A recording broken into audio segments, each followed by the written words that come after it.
پارلیمان کا اختیار ہے. آپ نے ایک ایسا قانون پریکٹس اینڈ پروسیجرز ایکٹ جو مارز وجود میں نہیں آیا اس پہ اسٹے آرڈر دے دیا, اس کو ٹائم سے پہلے ہی اس کو روک دیا. کیا کوئی قانون ابھی قانون کی شکل اختیار نہ کرے؟ کیا کسی کے پاس یہ اختیار ہے کہ اس کو ختم کر دے, کوئی عدم قرار دے دے, اسٹے آرڈر دے دے اس پہ؟ افسوسناک ہے. یعنی آپ نے ایگزیکٹو کا کام بھی خود کرنا ہے, لیجسلیچر کا کام بھی خود کرنا ہے, تو پھر سیپریشن آف پاورز کہاں پہ گئی؟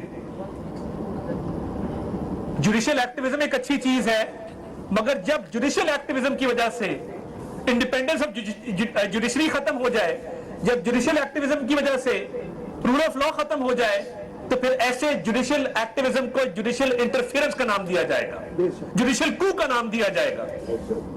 اس کو انڈیپینڈنٹ رہنے دیں, اس کو ایکٹیویزم رہنے دیں, اس کو انٹرفیئرنس اور انٹرونشن کا نام مت دیں. تمام ادارے اپنی حدود میں رہ کر کام کریں. تو آج یہ باتیں نہ ہو رہی ہوتی, آج ہم آپ کو ہار پہنا رہے ہوتے, آج ہم آپ کو فیئر ویل کہہ رہے ہوتے, ہم آج دکھی ہوتے کہ آپ ریٹائر ہو رہے ہیں.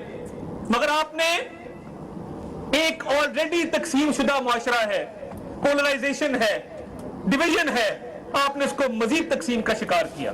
آپ نے یہ تاثر دیا کہ یہ پوری کورٹ بھی تقسیم شدہ ہے. آپ بڑے تھے, آپ کے پاس عہدہ بڑا تھا, آپ کی ذمہ داری بنتی تھی کہ آپ قوم کو یونائٹ کرتے, آپ کی ذمہ داری بنتی تھی کہ آپ معاشرے کو یونائٹ کرتے. آپ ایک سو موٹو لیتے کسی غریب آدمی کا, کسی بچی کا جس کا ریپ ہوا ہے, کسی چھوٹے بچے کا جو ٹارچر کے بعد مار دیا گیا ہے, آپ ایگزامپل سیٹ کرتے. آپ کہتے کہ میں نے اس کیس میں 25 دن کے اندر فیصلہ کیا, مگر نہیں, آپ کو گڈ ٹو سی یو نظر آیا, آپ کو وہ بچی دھاڑے مارتی ہوئی, چیخیں مارتی نظر نہیں آئی جس کی عزت تار تار کر دی گئی ہو. کئی واقعات ہیں جن پہ آپ بجلی کے بل پہ سو موٹو نوٹس لیتے. آپ 184(3) پہ چند لوئر جاتے ہیں مخالف دھڑے کے, وہ شام کو جاتے ہیں, صبح ان کا کیس لگ جاتا ہے. تو یہ اچھی روایات نہیں چھوڑی آپ نے. رول آف لا کے لیے ہم کام کرنے کو تیار ہیں. شہباز شریف صاحب پنجاب میں جب پہلی حکومت میں ملی 2008 میں استعفیٰ, سب سے پہلے لوور جوڈیشری کی تنخواہیں ان کی برات میں اضافہ کیا گیا. انپریسیڈنٹڈ. کس لیے تھا؟ کہ جوڈیشری انڈیپینڈنٹ ہو, ان کو یہ فکر نہ ہو کہ ہم نے اپنے خرچے کیسے چلانے ہیں. ادھر آپ کے سامنے ہے کہ بلا سود قرضے دے دیے گئے ہیں, 15 لاکھ روپے تنخواہ ہے, برات ہے, اس کے باوجود بلا سود قرضوں کی کیوں ضرورت پیش آتی ہے؟ تو یہ دھوس دھاندلی, منمانی, لائکنگ, ڈس لائکنگ, پارشیالٹی, یہ انجسٹس کو بریڈ کرتی ہے. اور جب تک ہم اس کے لیے تیار ہیں, قانون سازی کرنے کے لیے تیار ہیں. یہ کیوں قانون لائے تھے؟